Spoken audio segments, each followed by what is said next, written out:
They say the Vatican holds the world's most complete record of human history. But here's what they don't say. It's also where Africa's stolen memory sleeps. Somewhere beneath Rome, behind miles of stone corridors and guarded vaults, lies a collection so vast it makes the Library of Alexandria look like a bookshelf. Scrolls, letters, relics, and manuscripts, all locked away. And some of those records were written in African hands. You think that's a reach? Then explain this: when Catholic missionaries reached Ethiopia, Nubia, Congo, even Timbuktu, they didn't just preach, they collected, they took. And every artifact, every sacred text, every piece of evidence that Africa had its own covenant with God before Europe ended up in Rome. That's not speculation, that's history. Quietly catalogued, sealed under restricted access. The Vatican Library holds over 85 kilometers of shelving, most of it unseen by the public. Only select scholars, approved by the Church, can even glance at the index. You need clearance just to know what's in there. So ask yourself, why guard scripture, art, and records that supposedly have no secrets? Why keep the world's oldest Bibles under lock and key while feeding the masses a Eurocentric version of salvation? Because if people saw what's in those archives, the entire image of divine history would shift. Paintings of white saints would fade. Black prophets would rise. The truth about who first carried the word might not lead back to Rome at all, but straight to the Nile. And that's the betrayal. Not just what was taken, but what was hidden in the name of protection. The Vatican claims it's preserving history, but who are they preserving it from? Because somewhere inside that vault could be the earliest African Gospels from Axum, letters between Ethiopian emperors and popes, maps proving African trade routes predated European navigation, maybe even records from Egypt that predate Genesis itself. We'll never know, because we're not allowed to look, and every generation grows up thinking Africa was converted, when in truth, Africa might have been the original keeper of the covenant. They said the Vatican protects sacred truth, but if the truth is sacred, why hide it? What if the Church wasn't just spreading faith, but covering up the evidence of who had it first? Because when you control the archives, you control the narrative, and when you control the narrative, you control belief itself. The question isn't whether the Vatican holds African history. The question is, what are they so afraid we'll find? You ever notice how every history book talks about what the Vatican kept, but never from who? See, they'll tell you the Vatican Library began in the 1400s under Pope Nicholas V. They'll praise how it preserved ancient knowledge. They'll even show you glowing photos of parchment scrolls and Latin codices, as if that's the whole story. But what they won't say is this: by the time Nicholas built that library, African kingdoms had already built universities, archives, and libraries centuries earlier. Timbuktu's University of Sankore had thousands of manuscripts on mathematics, astronomy, law, and theology before Europe even printed its first book. Ethiopia's Axumite scribes had translated the Bible into Gaye a full 6 centuries before Latin. So how does a continent that was teaching literacy and theology before Europe suddenly become illiterate in the history books? That's where the Vatican steps in. When European explorers and priests entered Africa, they didn't just find souls to save. They found evidence, physical,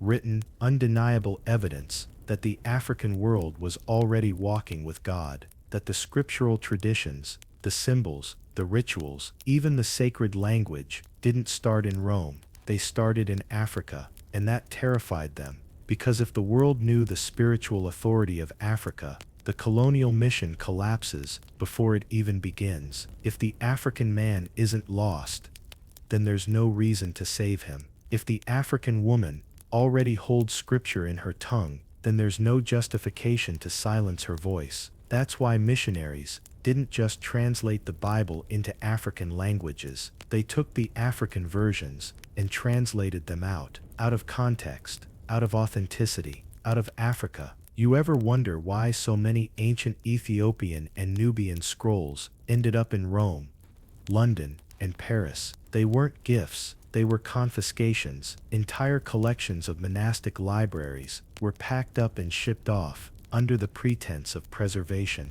But here's the irony: the Vatican didn't just preserve history, they edited it, quietly, carefully, line by line. For example, the Ethiopian Book of Enoch, the one that describes fallen angels, giants, and divine rebellion, was a core text in African Christian theology. It's quoted in the Bible itself, but somewhere along the way, it disappeared from the Western canon. The Church declared it non-canonical, yet copies of the original Gaia's version exist, deep in the Vatican vault. You see the pattern now? When they couldn't destroy a truth, they locked it away. And the most dangerous truths weren't the ones about miracles or prophecy, they were the ones about origin. Because once you know where the story truly began, you can't be manipulated by the retelling. Every religion, every empire, every power structure depends on one thing: owning the beginning. If they can convince you that light came from Europe,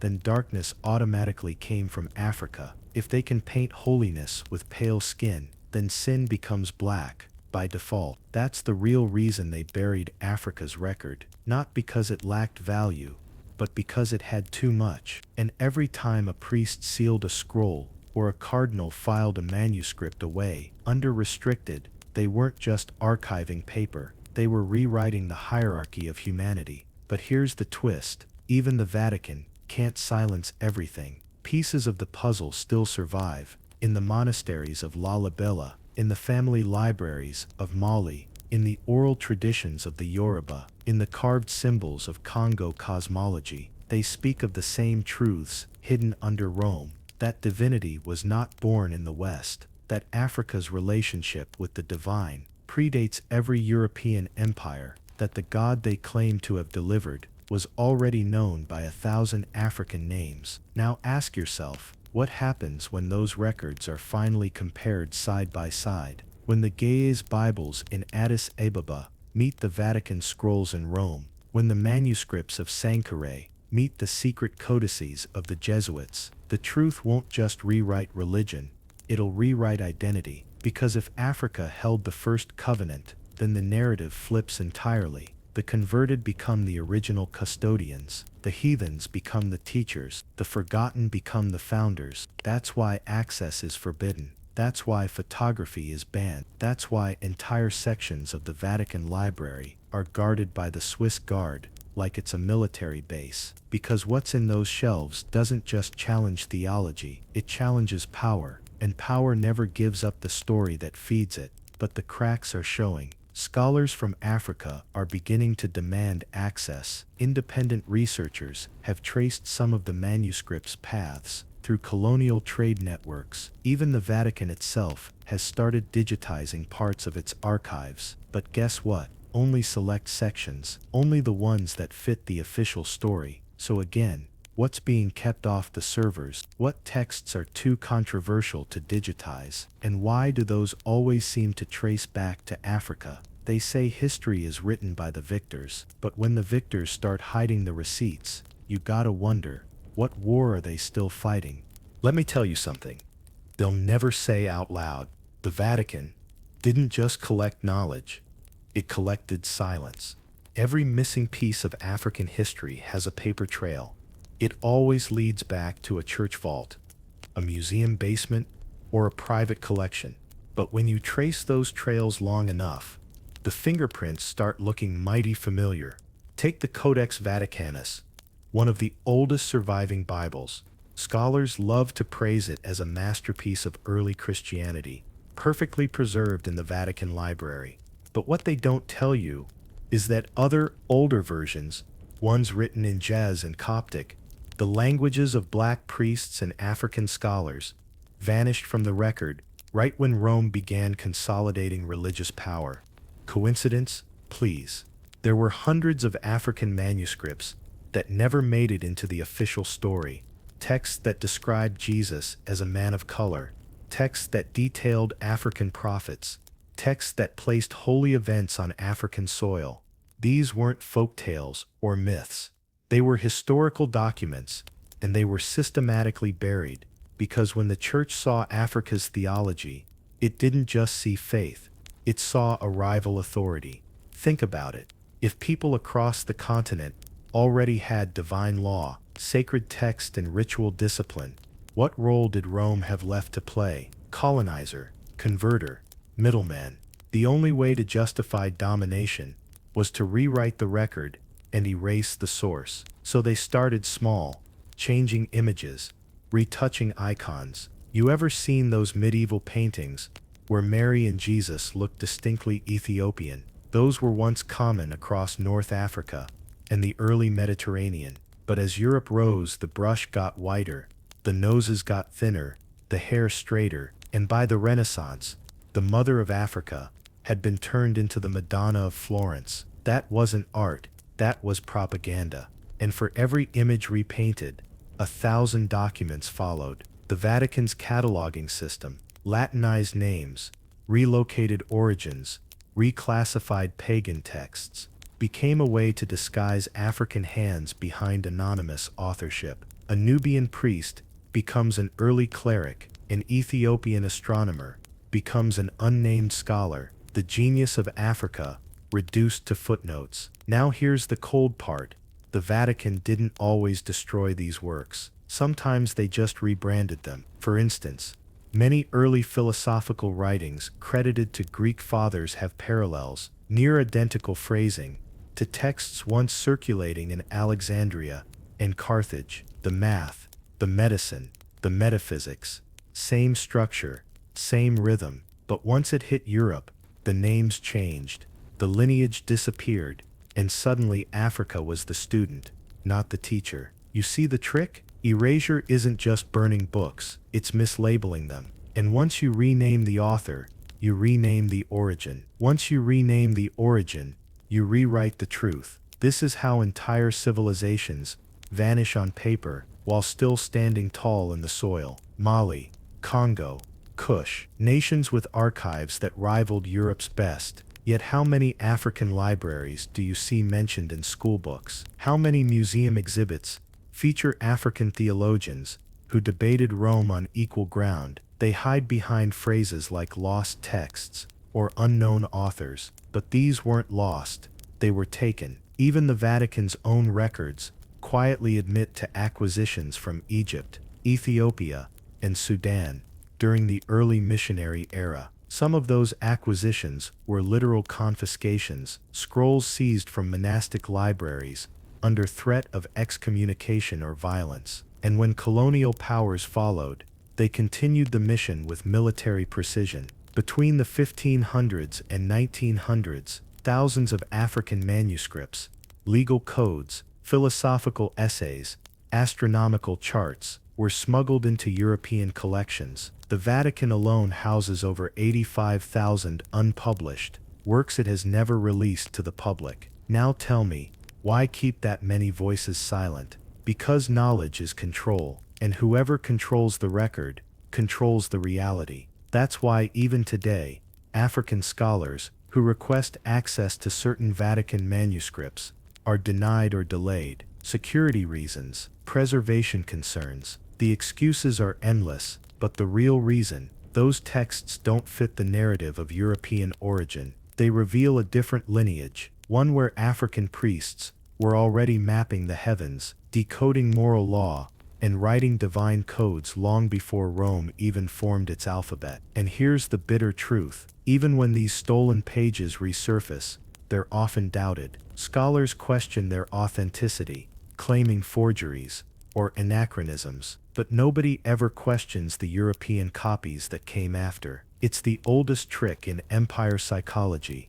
Doubt the original, worship the copy. They made us forget that blackness and brilliance once shared the same sentence, that divinity and dark skin were once synonymous. And that's why these missing pieces matter, because they're not just about history, they're about identity. If Africa wrote the first laws, built the first universities, mapped the stars, and carried the divine word, then what does that make the rest of the world? Students of a stolen syllabus. The Vatican's archives don't just contain forgotten scriptures, they hold the receipts of global plagiarism. So ask yourself, when the truth finally comes out, when those missing pieces start fitting back into place, who gets exposed? Let's get one thing straight.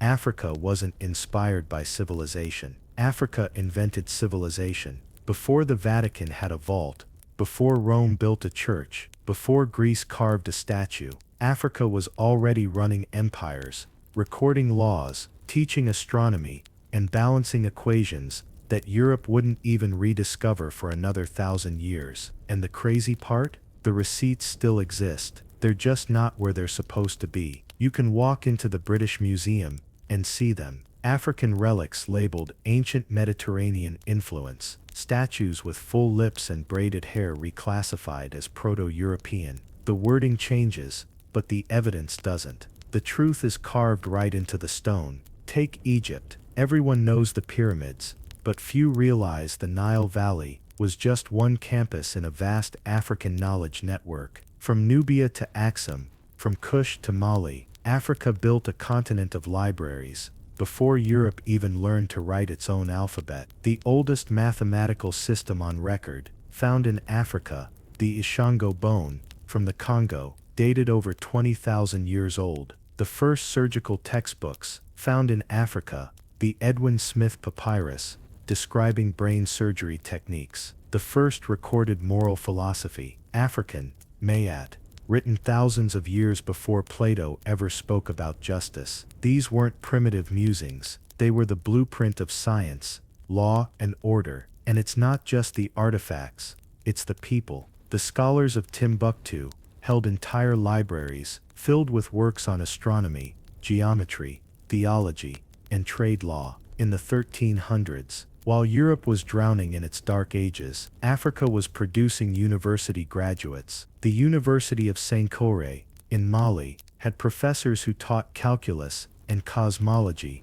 before the word college even entered English. So why isn't this common knowledge? Because if you acknowledge Africa was first, you have to admit that everything after, the Greek philosophy, the Roman theology, even the Vatican's sacred texts, are all descendants of African brilliance. That's the quiet war of history, the battle for who gets to be called the beginning. See, Europe's rise was built on appropriation. They didn't start from scratch, they started from theft. From Alexandria's library to Timbuktu's archives, knowledge flowed north, stripped of context and color. Once in European hands, they put their names on it: Aristotle, Hippocrates, Copernicus, and told the world they discovered it. But follow the roots. Every time you peel back the paint, you find Africa beneath it. Take philosophy. The so-called Greek thinkers, Pythagoras, Socrates, Plato, all studied in Kemet, ancient Egypt. They sat at the feet of African priests, learned geometry from temple scholars, and then went home to discover it again in Greece. They didn't hide that fact. It's written in their own works. But centuries later, European historians quietly edited those footnotes out. Or medicine. The ancient Egyptians were performing C-sections and dental surgery, while Europe still thought disease came from demons. African doctors documented medicinal herbs, performed amputations, and studied anatomy with surgical precision. That knowledge later reappeared in Rome, with Latin names attached. The Vatican's role in all this, the gatekeeper. When the Roman Church rose, it absorbed everything: Greek texts, Egyptian theology, African cosmology, and baptized it under new names. Osiris became a symbol for resurrection. Isis became the Virgin Mother. Horus became the Christ child. The African Trinity was rebranded, whitewashed, and reissued under Roman copyright. That's not blasphemy, that's history. Even the Bible itself carries African fingerprints. Moses was raised in Egypt, educated by African priests. Jesus fled to Egypt for safety. The apostles preached in North Africa, long before Europe ever heard the word Christian. The earliest churches were carved into Ethiopian stone, not Roman marble. But if Africa held the blueprint, what did Europe bring? Rebranding, The Vatican became the PR firm of empire, polishing, rewriting, and distributing Africa's wisdom under a European banner. The goal wasn't to learn from Africa, it was to own it. Because whoever owns the origin story owns the soul. They couldn't enslave the body until they first colonized the timeline. That's why every ancient African achievement, from the ironworks of Benin to the engineering of Great Zimbabwe, was recast as mystery, as if Africans could build wonders but not write the manual. You ever notice that pattern? When white archaeologists find advanced ruins in Africa, they always say, "We don't know how they built this," but find the same thing in Europe, and suddenly it's a triumph of innovation. That's not ignorance, that's marketing. And that marketing runs deep into textbooks, museums, even theology. Because if Africa was the first, then Europe was the student, not the teacher. That flips the whole racial hierarchy upside down. Now imagine the Vatican admitting that. Imagine them confessing that the Church's deepest symbols, the cross, the ankh, the Trinity, were all borrowed from African cosmology. That the moral laws of Moses mirror the African 42 principles of Mot word for word. They won't say it, but the evidence screams it. Stone doesn't lie, language doesn't lie,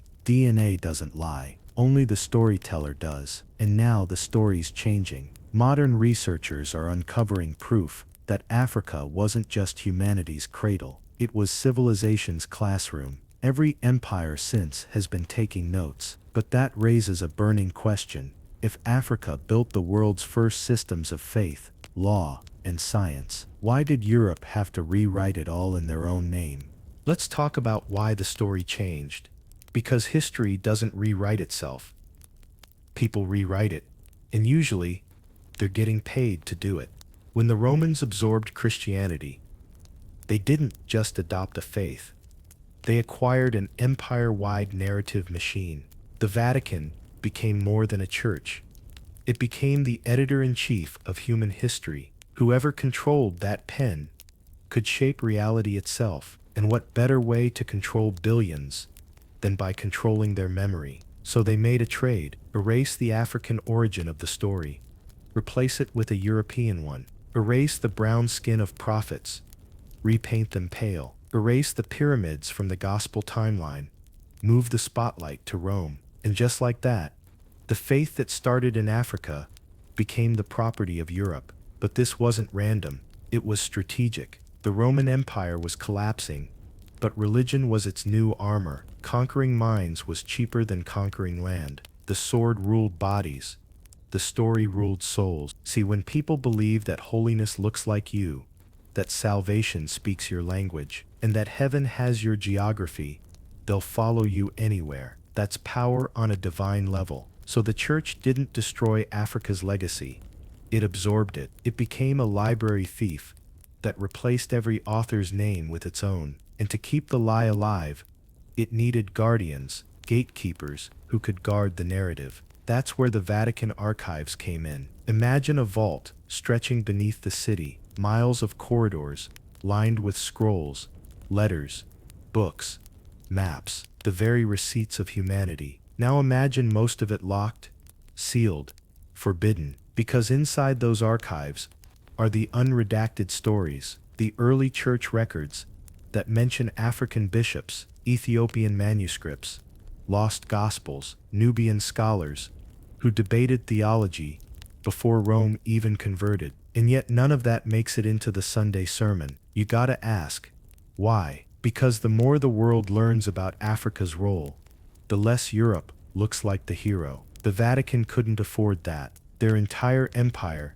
spiritual and political, was built on the illusion of divine succession. We inherited God's authority from Rome. But what happens when people realize the torch wasn't passed from Rome to the church? It was stolen from Africa. That's the crack they've been patching for centuries. And to seal it, they did something far more subtle than burning books. They rewrote the pictures, literally. When the Renaissance rolled around, Europe launched the biggest rebranding campaign in history. Artists like Michelangelo and Leonardo da Vinci didn't just paint beauty, they painted propaganda. Take the Sistine Chapel, Every prophet, every angel, every holy figure reborn with European features. Jesus, blonde, Mary, porcelain, God, an old Italian man. That wasn't art, that was colonization in paint. The Vatican didn't just approve it, they commissioned it.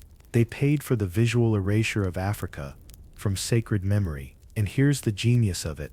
Nobody had to burn the old icons. They just buried them in vaults, replaced them with new ones, and watched the world forget. Generations grew up thinking holiness had a skin tone, and it wasn't theirs. That's psychological warfare, and it worked better than any army ever could. But let's not act like they hid everything perfectly, because leaks happen, whispers slip through. Priests, scholars, and travelers through history have spoken of what they saw in those archives. Black saints, African gospels, records of early Christian communities along the Nile, manuscripts and GAs, in Coptic older than Latin translations. Some even say there are maps, pre-Columbian, African drawn, that show parts of the Americas before Europe discovered them. If that's true, then the entire European narrative collapses, because it means Africa wasn't just the beginning, it was the bridge. Now ask yourself,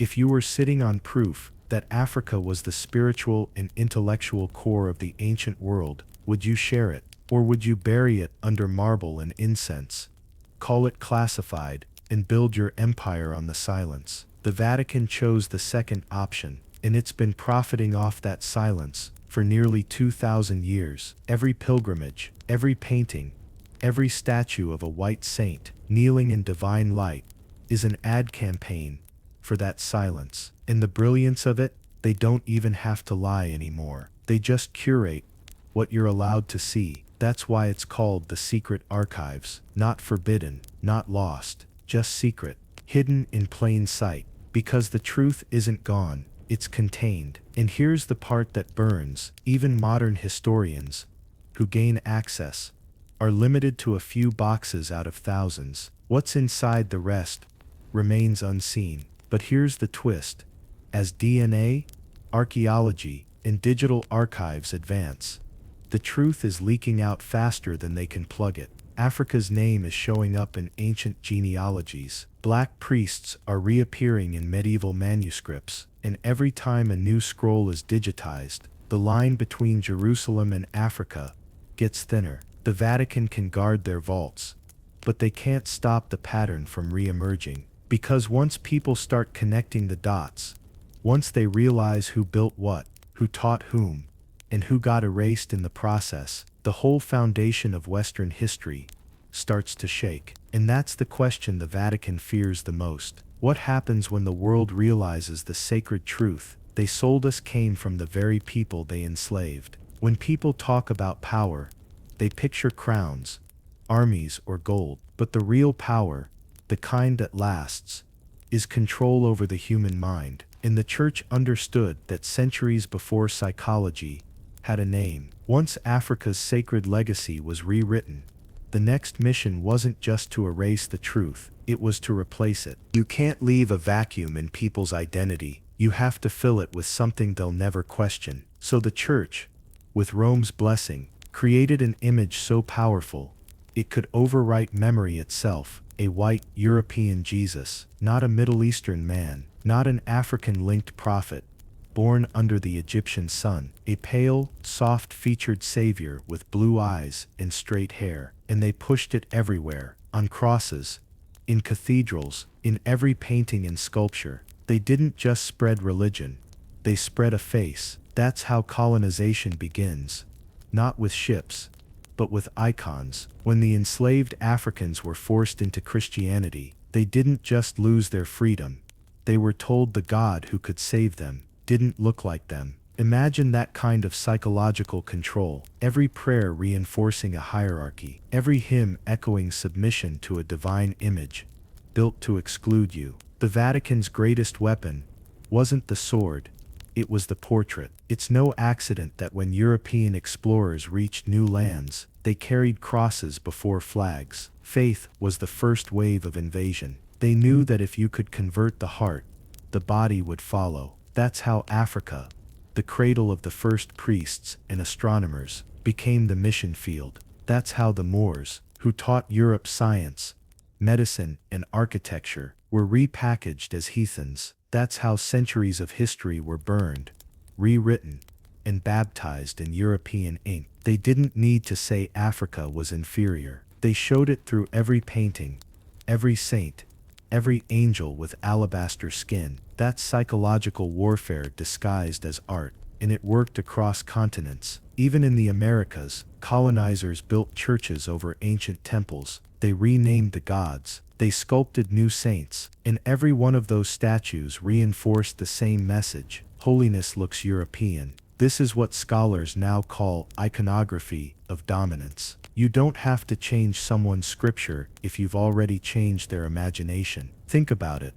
For centuries, people prayed to a face that never existed in their world. Their children grew up thinking salvation had a skin color. That is control so deep, it doesn't need chains anymore. But here's the twist. Art also records what it tries to erase. In hidden chapels, old monasteries, and forgotten manuscripts, we still find the older depictions: black Madonnas, dark-skinned saints, Ethiopian Christs with braided hair. You can still see traces of the original story under the paint, like ghosts of truth, trying to breathe through centuries of whitewash. The Vatican never destroyed every copy. They just made sure you'd never see them. And that's the most dangerous kind of censorship, the kind that hides truth in plain sight. Because when you believe a lie long enough, it stops being questioned. It becomes tradition, and tradition is harder to fight than tyranny. Even today, when artists, scholars, or filmmakers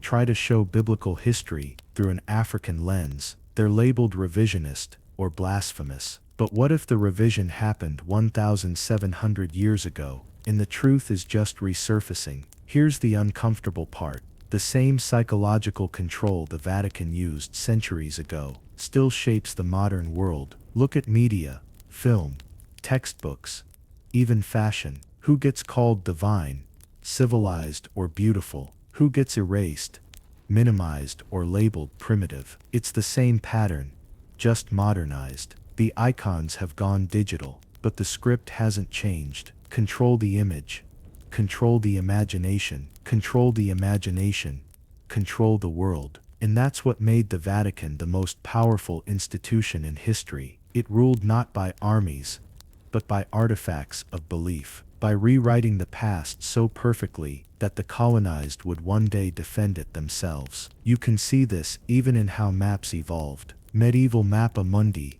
world maps, often placed Jerusalem at the center. Africa was drawn smaller, distorted, even though geographically it's larger than Europe, China, and the US combined. Cartography became theology, geography serving God's supposed order. When your faith, your maps, and your portraits all tell you you're at the bottom, how do you rise? That's the question colonized people wrestled with for centuries, and it's why rediscovering who we were before all this isn't just history, it's healing. Because the truth doesn't just change what you know, it changes who you are. Once you realize that Africa wasn't a side note in the Bible, but the very stage where most of it unfolded, everything shifts. Egypt, Kush, Ethiopia, these weren't exotic nations.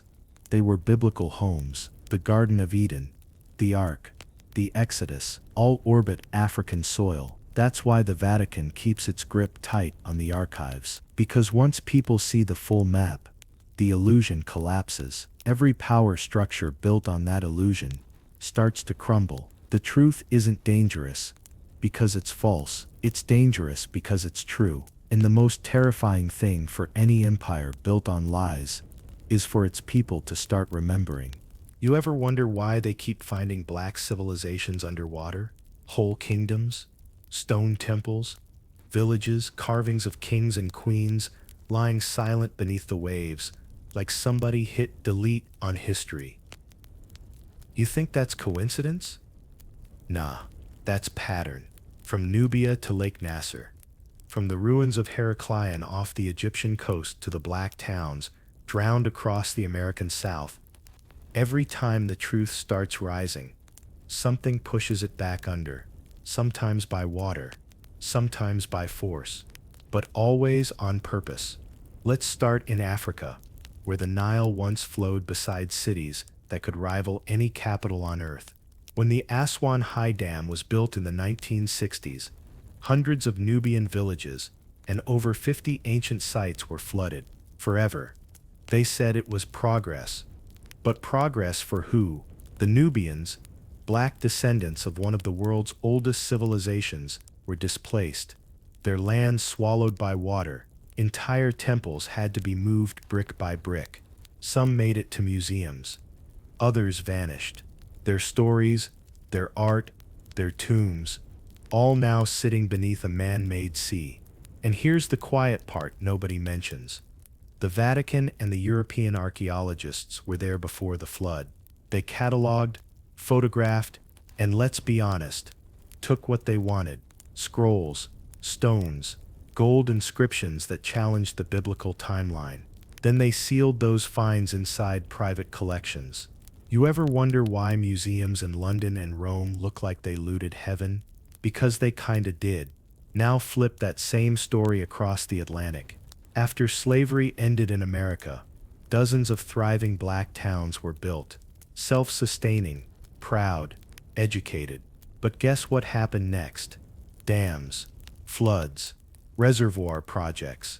From Oscarville, Georgia, to Seneca Village in New York, the one buried under Central Park, to Vanport in Oregon, to Cowaliga, Alabama, countless black communities were flooded out. They said it was urban planning, but the pattern is too clean to ignore. Every time black people built something lasting, something that proved self-determination, the land somehow needed to be destroyed, either burned, bombed, or drowned. Oscarville became Lake Lanier. Cowaliga became Lake Martin. Seneca Village became a park for picnics. You seeing the thread yet? Now imagine what's hidden beneath the waters of the Nile, the Mediterranean, or even the Caribbean. Imagine temples that still carry inscriptions linking Africa to the Americas. Ancient trade, ancient travel, proof that the narrative they've sold us is off by millennia. Because if they admit that Africans crossed the Atlantic before Columbus, if they admit that the Moors brought navigation, mathematics, and global trade routes, then discovery becomes a lie. And lies that big can't survive sunlight. So they buried it, or flooded it. There's a reason the Vatican archives contain maritime logs from Portuguese and Spanish explorers dated before 1492 that mention dark-skinned people with gold and temples in the West. That would destroy the whole Columbus myth in one paragraph. But you can't teach empire on a broken story, right? So they rewrote the map, and when rewriting wasn't enough, they drowned the evidence. Even in Ethiopia, Lake Tana hides ancient monasteries that still guard copies of the Book of Enoch, a text the Vatican removed from the Western Bible. You ever ask why? Because that book talks about angels mixing with mortals, divine bloodlines, and civilizations far older than Genesis suggests. The same story carved into walls at Axum, the supposed resting place of the Ark itself. And if Ethiopia truly does guard the Ark of the Covenant, that means the seat of biblical power never left Africa. That would flip Christianity upside down. It would expose how the Vatican took the story from Africa, then told Africa it needed saving. Now think back to those Nubian temples under the water. What were they hiding? What did those walls say that was worth drowning? In 1959, UNESCO, working with European powers and the Vatican, launched a rescue operation to document the artifacts before the flood. They called it salvage archaeology. Sounds noble, right? But when you check the records, most of what they saved disappeared into European museums and private vaults. And the rest? Still underwater. Divers who've gone down there talk about inscriptions that don't fit standard Egyptian chronology. Black kings wearing crowns predating the pharaohs of the Old Kingdom. That means the origin of Egypt, the very start of recorded civilization, maybe even older, blacker, and deeper than we've ever been told. It's not just history they're hiding, its identity. Because if Africa was first in math, science, art, spirituality, then the narrative of Western civilization collapses. If the world realized who really built the foundation, every textbook, every church, every global power structure would need rewriting. That's why the archives stay locked. That's why the maps are skewed. That's why every time a new discovery points back to Africa, they call it controversial. But history doesn't drown. Truth doesn't die. It just waits, like those temples under the Nile, for somebody brave enough to dive deep and bring it back. So ask yourself this: if the Vatican really believed there was nothing in those flooded ruins, no secrets worth keeping, then why did they make sure they got the first look before the water rose? What did they see down there that made them decide the world wasn't ready to know? Before there were Greek philosophers, there were African teachers. Before the Renaissance, there was Timbuktu. And before Europe ever learned how to read its own stars, Africa had already mapped the heavens. They told you civilization started in Greece. That's cute. Greece was still doing chores for Egypt. Let's strip this down. The core sciences, geometry, astronomy, medicine, philosophy, didn't emerge in Europe. They were imported, and their shipping label read, "From Kemet, by way of Kush."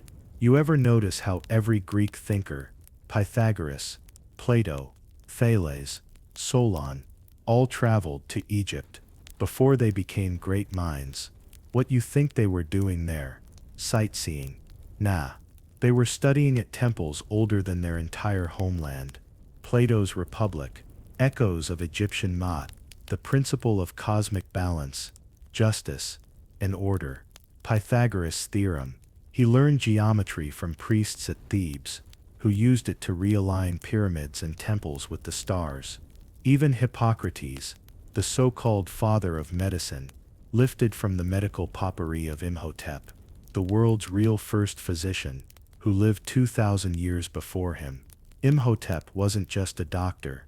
He was a priest, an architect, and a scientist, whose name literally means, "he who comes in peace." The Greeks later worshipped him as a god, because even they knew his intellect reached divine levels. But here's where it gets heavy. Europe didn't just borrow African wisdom. They erased the receipt. When the Moors entered Spain in 711 AD, they brought more than swords. They brought knowledge. Libraries, universities, surgical instruments, astrolabes, irrigation systems, algebra, architecture, you name it. The Moors lit up a continent that had been sitting in darkness for 500 years. Europe calls it the Dark Ages. Dark for who? Because Africa was glowing. In Cordoba, Moorish Spain had streetlights and running water while London was still throwing waste into the street. In Fez, the University of Al-Qarawiyyin, founded by an African woman, Fatima al-Firi, was already granting degrees, centuries before Oxford existed. And the scholars of Timbuktu, they were writing manuscripts on astronomy, law, medicine, and philosophy when Europe barely knew how to sign its name. The Library of Sankore held over 700,000 manuscripts, and that's just what survived. Imagine what burned. When French colonizers raided Timbuktu in the 1800s, they were shocked to find volumes proving that Africans had already mapped planetary orbits, understood blood circulation, and calculated the circumference of the Earth, all without telescopes or European enlightenment. And what did Europe do with that shock? They buried it.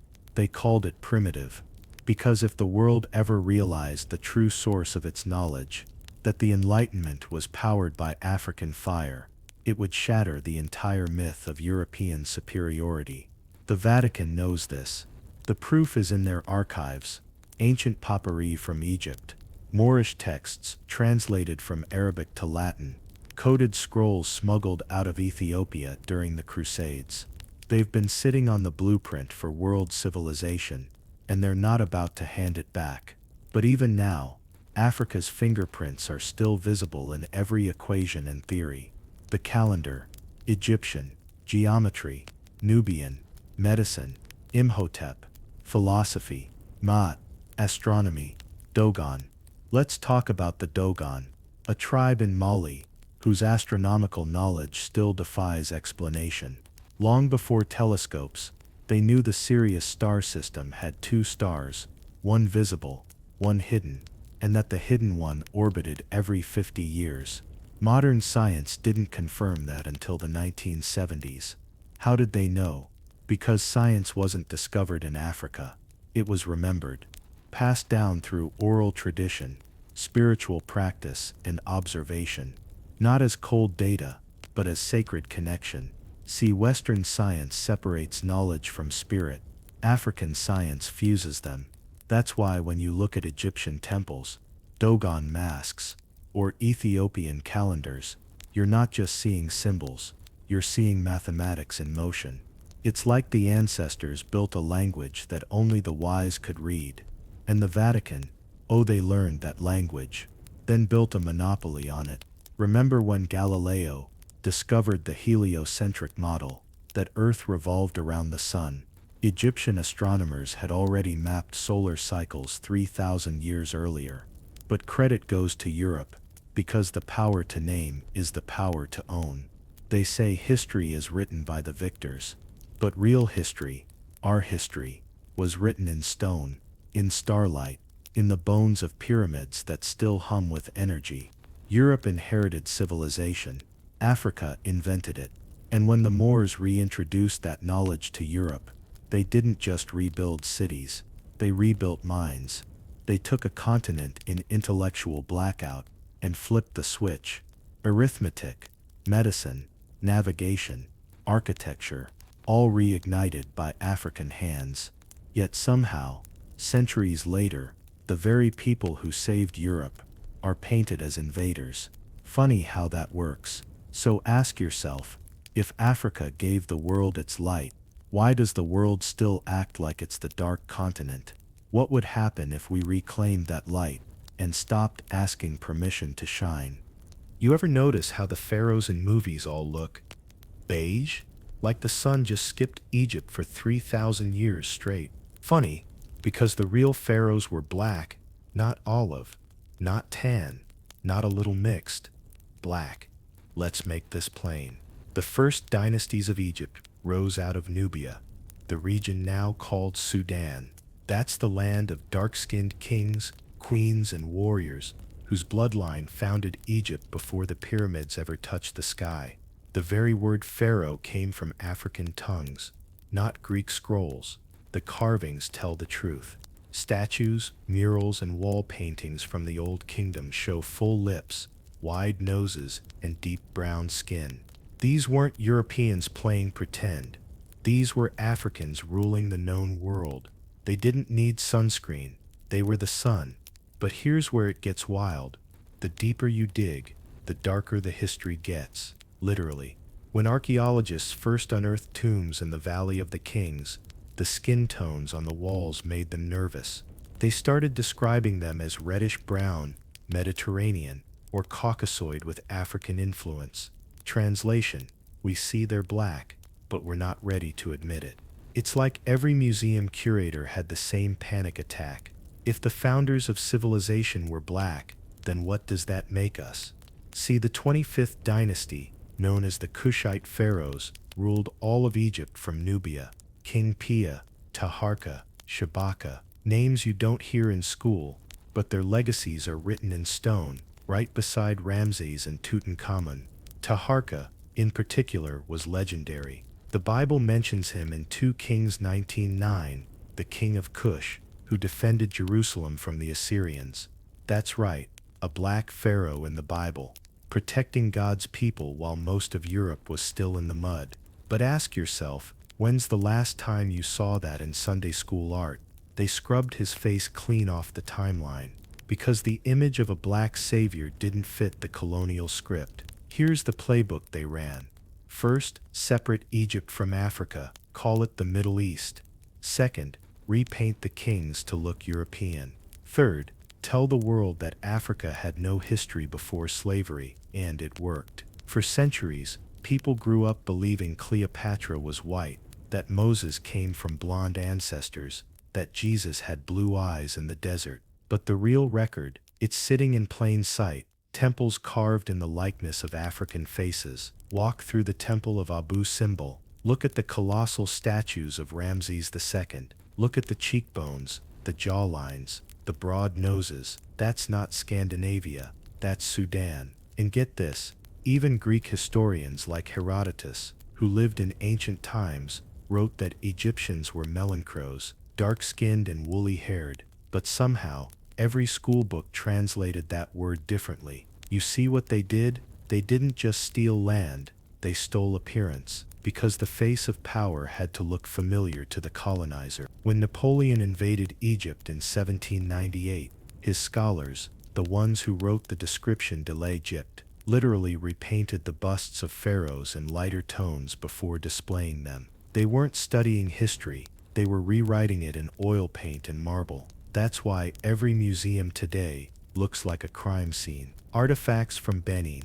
Nubia, Axum, stripped of their color, their context, and their connection. Even the mummies were bleached for display, wrapped not just in linen, but in lies. But truth doesn't stay buried forever. Modern forensics and DNA studies are unmasking what colonial eyes refused to see. Genetic analysis of royal mummies shows sub-Saharan markers, E1B1A, the same lineage common in West African populations, the same blood that flows through Black America today, once flowed through Egypt's throne. And here's the part that rattles the Vatican. Some of those same bloodlines trace straight into biblical tribes, the Levites, the Kushites, the descendants of Sheba. It all circles back to Africa, again and again. So what did they do? They spiritualized the text and sanitized the skin. They turned prophets into portraits of whiteness. But the original prophets, Abraham, Moses, Solomon, Jeremiah, they all walked, breathed, and spoke on African soil. And when famine struck, where did they flee for refuge? Egypt, every single time. Why? Because Egypt was home base, the cradle of refuge, the land of abundance and divine order. And that land was black, period. When the Bible says Jesus hid in Egypt as a baby, think about that for a second. You don't hide a pale child among Africans, you hide someone who blends in. So maybe, just maybe, the story they painted in cathedrals isn't just symbolic. Maybe it's strategic. Maybe the image of a white savior was the ultimate propaganda tool, a visual spell that replaced your ancestors with theirs. But there's one thing you can't erase, the monuments, because those stones remember, and the stones don't lie. When you look into the eyes of a black pharaoh carved 4,000 years ago, you're staring at the first kings of humanity, the original architects of civilization, the priests who spoke to stars and gods. So ask yourself, if the truth was harmless, why'd they paint it over? Why spend centuries whitening what was already gold? Because whoever controls the image, controls the soul. Throughout the African continent, the echoes of an ancient spiritual order resonate deeply, one that shares surprising parallels with the Hebrew faith described in the Old Testament. Long before missionaries or colonial powers spread Abrahamic religions, African societies already practiced systems of worship that centered on one supreme creator, strict moral codes, purification rituals, and covenantal laws. This convergence is not coincidence. It is the result of deep-rooted ancestral memory, preserved through oral tradition, ritual, and culture, links that trace back to migrations of ancient Israelites into Africa. Let's start with the central tenet of both belief systems, monotheism. Across regions like the Horn of Africa, West Africa, and parts of Central Africa, numerous tribes and kingdoms worshipped a single supreme deity, often too sacred to name directly. Among the Yoruba, there was Olodumare, the unseen, all-powerful creator. The Akan people revered Niame, the supreme sky god. The Igbo of Nigeria worshipped Chukwu, meaning the great source. Even among the Zulu, the high god was Unkulunkulu, the ancient one. These are not polytheistic pantheons like in Greek or Roman mythology. These African systems had a structure closely resembling the Hebrew understanding of Yahweh, the single, invisible, creator of all. Moreover, beneath these supreme beings were intermediaries, not unlike angels or prophets, who served as messengers or guardians. Ancestors, for instance, acted as spiritual bridges between the living and the divine, paralleling how ancient Israelites revered patriarchs and prophets as conduits of God's will. When examined side by side, the resemblance between African ancestral veneration and biblical respect for figures like Abraham, Moses, and Elijah becomes hard to ignore. Then there are the laws and purity rituals. Across Africa, ceremonial cleansing, dietary restrictions, and concepts of moral impurity existed long before Christianity or Islam. For example, among the Igbo, menstruating women were considered temporarily impure and excluded from certain rituals, similar to Levitical laws. Among the Akan, slaughtering or eating certain animals was forbidden. Even circumcision, one of the most recognizable physical symbols of the Abrahamic covenant, was practiced across large parts of Africa, including the Nubians, Ethiopians, and Kikuyu of Kenya. In Ethiopia, these traditions take on a uniquely direct connection. The Beta Israel, Ethiopian Jews followed biblical dietary laws, Sabbath observance, and purification rites almost identical to those found in Leviticus. For centuries, they preserved an unbroken line of worship, not converted, but inherited, tracing back to the union of King Solomon and the Queen of Sheba. Their holy book, the Orit, mirrors the Torah, and their priests, known as Kahin, share linguistic roots with the Hebrew term Kohen, meaning priest. Even more striking are the arc parallels. Many African shrines, from the Yoruba's sacred groves to the Asante's golden stool, represented the seat of divine presence. Much like the Ark of the Covenant was the throne of God among the Israelites. In Ethiopia's Axum, within the Church of St. Mary of Zion, priests still claim to guard the Ark itself, brought there by Menelik I, the son of Solomon, and Sheba. This legend is not treated as myth in Ethiopia. It is foundational to their national and spiritual identity. Now, consider the moral laws embedded in African oral traditions. Proverbs, often regarded as sacred wisdom, emphasize justice, honesty, and compassion, core principles also found in the Ten Commandments. For instance, an Akan proverb states, "When you tell a lie, you steal the truth," while an ancient Hebrew law declares, "Thou shalt not bear false witness." In both systems, truth is sacred, deceit is corruption, and community well-being depends on righteousness. Linguistic connections also tell a fascinating story. The name Yah, a shortened form of Yahweh, appears in several African tongues. In ancient Egyptian hymns, the moon god was called Ea, while in parts of West Africa,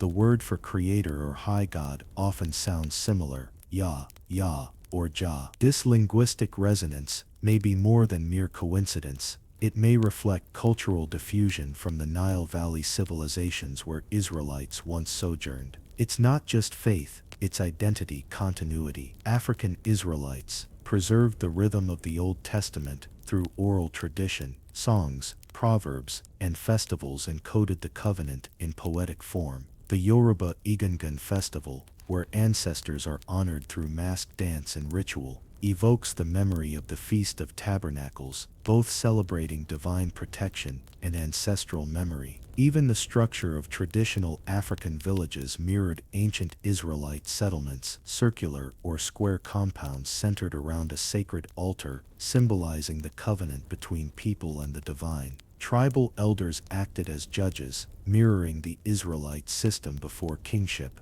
Every law, every custom, reflected a belief that morality was not man-made but divinely decreed. In West Africa, the Yu people of Ghana have oral histories claiming descent from a people of the East who crossed water under divine guidance, a story suspiciously close to the Exodus. Among the Lemba of southern Africa, genetic studies have shown Cohen-modal haplotypes, the same Y chromosomal markers found among Jewish priestly families, proving a biological connection to ancient Israelites. These threads, spiritual, moral, linguistic, and genetic, weave together to form a larger truth. Africa was not outside the biblical world, it was part of it. From the Nile to the Niger, the stories of creation, exile, covenant, and redemption were not foreign imports, they were memories of migration, carried by ancestors who left Jerusalem and found home in the heart of Africa. In the next chapter, we'll explore how these deep spiritual and genetic connections clashed with the arrival of colonial Christianity, and how the erasure of this African Israelite identity became one of history's greatest silences. When European colonizers first stepped onto African soil, they weren't just after gold or ivory. They were hunting memory, authority, and lineage. They understood something most textbooks conveniently omit.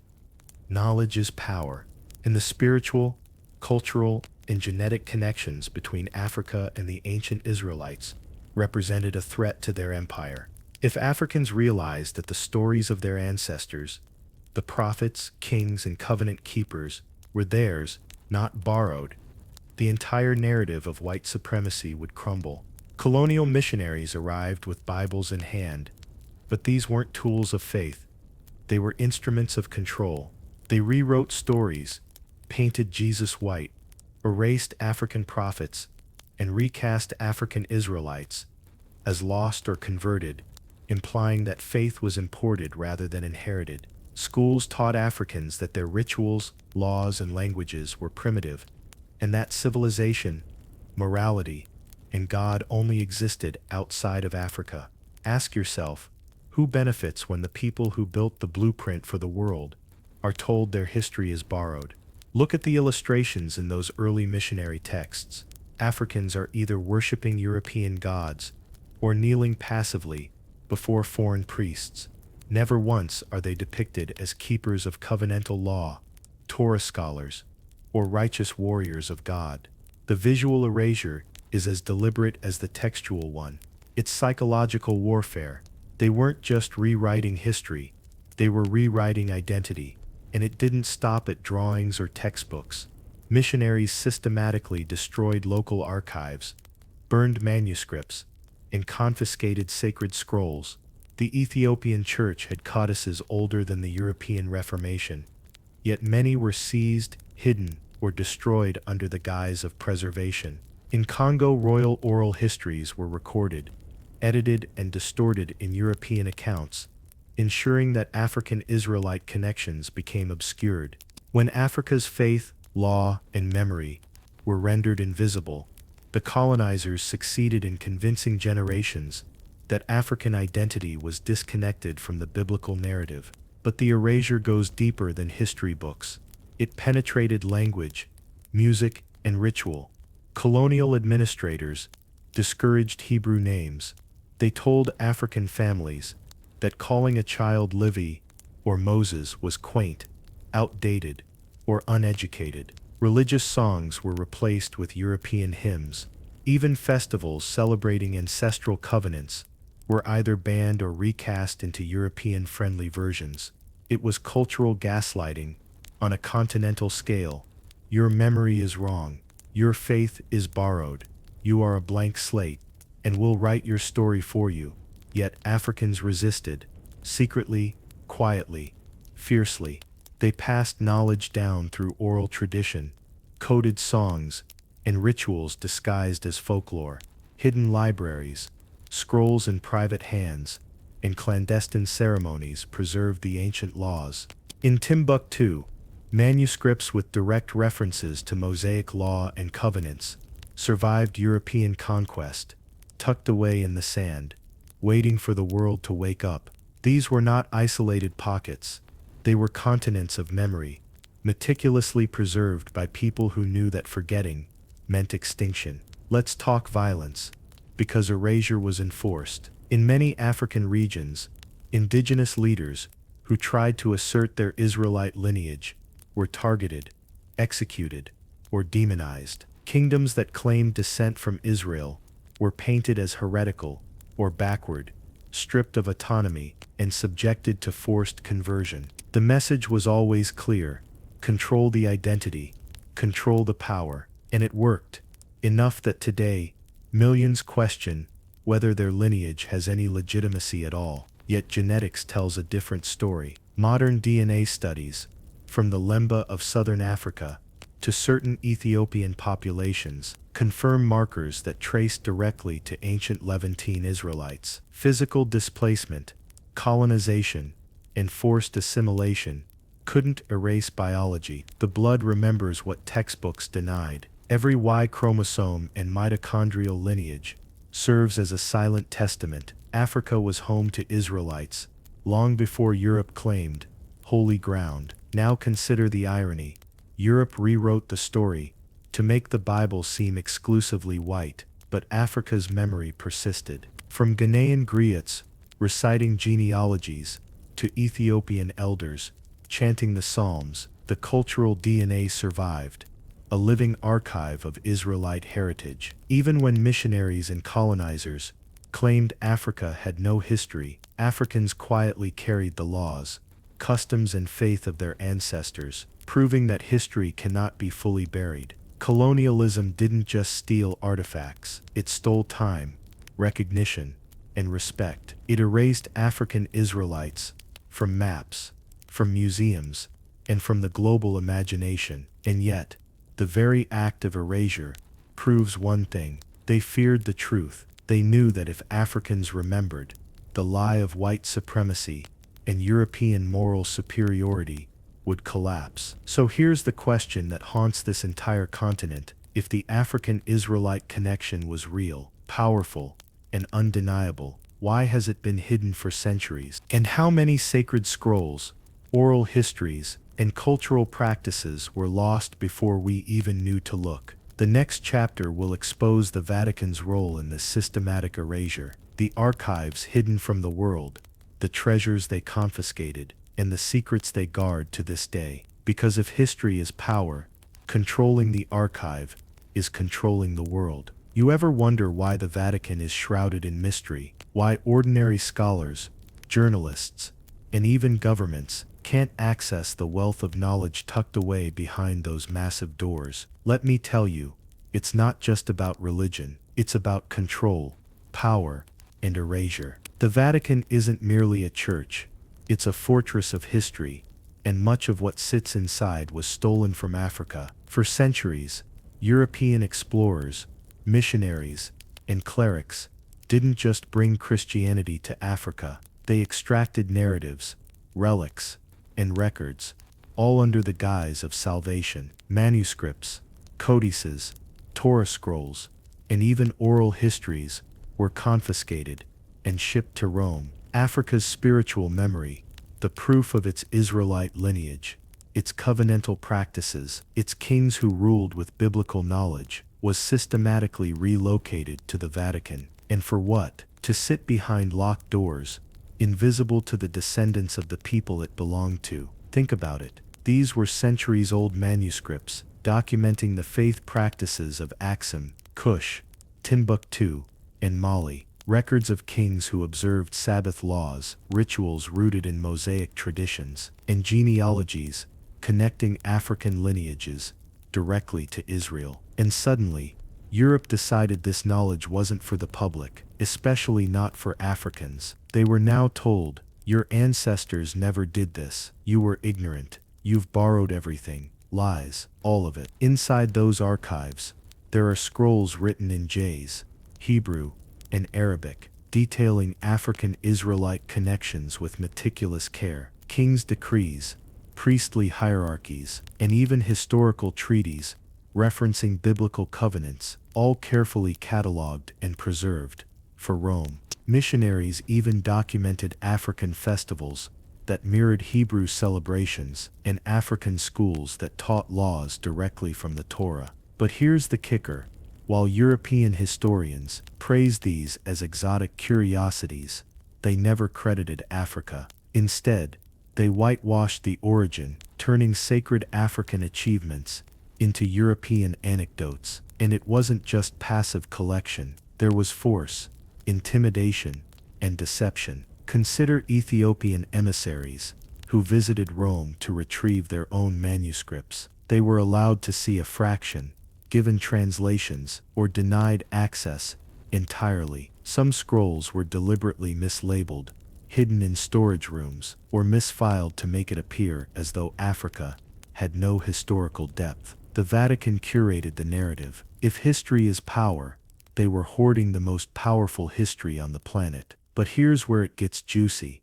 We now have evidence that some of the Vatican's African archives were never cataloged publicly because they contain information that disrupts the accepted narrative. We're talking genealogies that connect African kings directly to the line of David, records of African prophets, and even maps showing Israelite migrations through African kingdoms. Every time someone opens these documents, it's a threat to centuries of controlled history. And let's be clear, this wasn't random theft. European powers had a strategy. First, erase African spiritual authority. Second, replace it with European clerical interpretation. Third, claim that anything of biblical significance had only value when mediated through European hands. By the time African nations regained independence, much of their sacred knowledge was already in Rome, inaccessible, untouchable, and unacknowledged.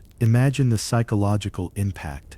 Generations of Africans believing their ancestors were lost or uncivilized, while the proof of their Israelite lineage quietly sat in a Vatican vault. Every stolen scroll, every confiscated codex, every misfiled manuscript was a brick in a wall separating Africans from their own history. And when you understand that, you start to realize why the story of Africa's spiritual leadership was suppressed for centuries. Even more striking, there are accounts that the Vatican actively monitored scholars who tried to publish findings about Africa's Israelite connections. Letters, warnings, and bureaucratic roadblocks kept these truths hidden. The archives were a tool of censorship, controlling who could speak, write, or even imagine that Africa was more than a passive recipient of European religion. And yet, Africa resisted. Scholars, priests, and custodians of oral history maintained the memory outside the Vatican. Timbuktu's manuscripts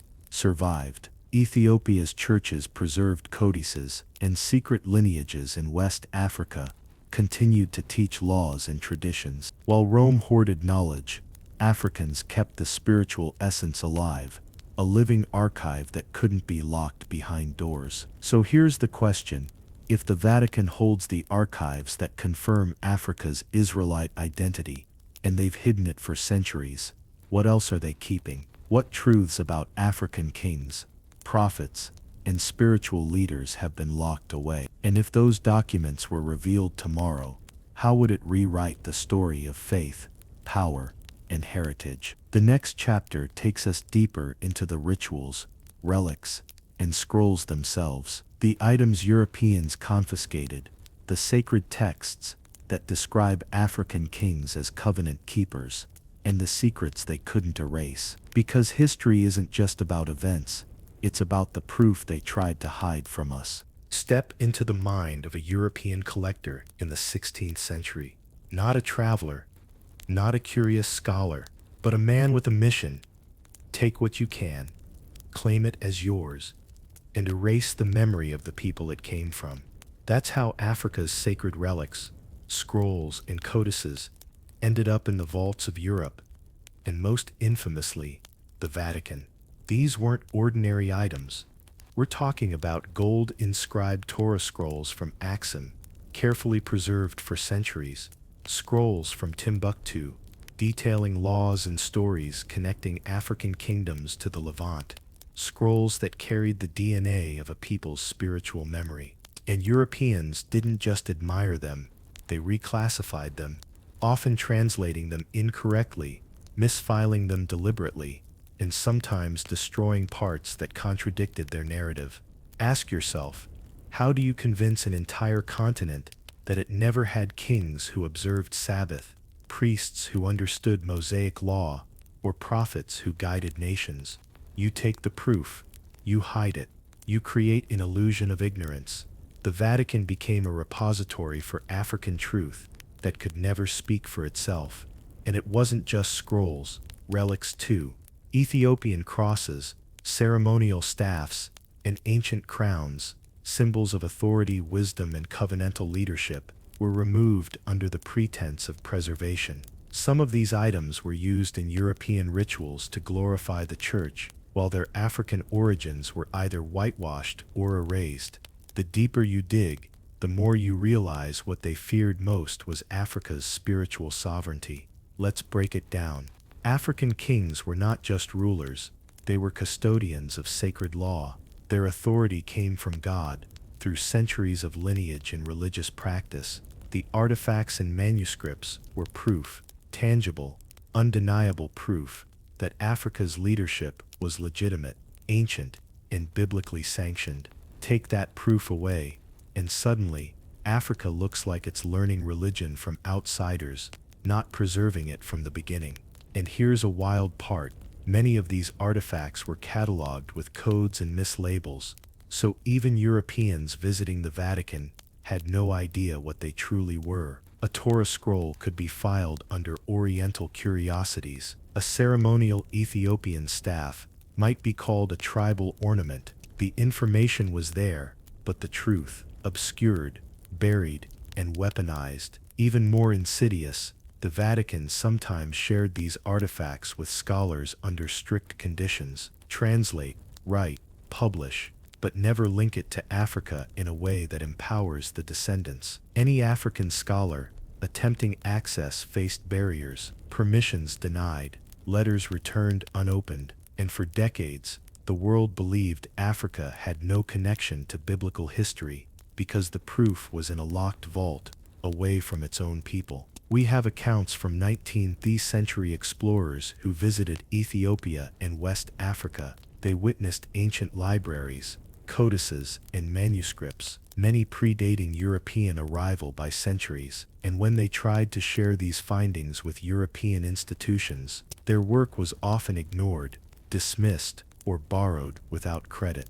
The archives weren't just physical spaces, they were instruments of historical manipulation, ensuring that the story remained under European control. And don't forget the ritual objects, masks, ceremonial robes, crowns, and scepters carried African Israelite symbolism. Each piece a statement: we are a people chosen, with covenantal authority. Europeans recognized their power, so many were removed from Africa and displayed as trophies, museum pieces, or holy curiosities, divorced from their cultural and spiritual context. It was psychological warfare disguised as curation. Meanwhile, Africans outside these vaults resisted. In Mali, griots memorized genealogies linking their kings to Israel. In Ethiopia, priests safeguarded manuscripts, hiding some in church walls or mountain monasteries. Timbuktu's libraries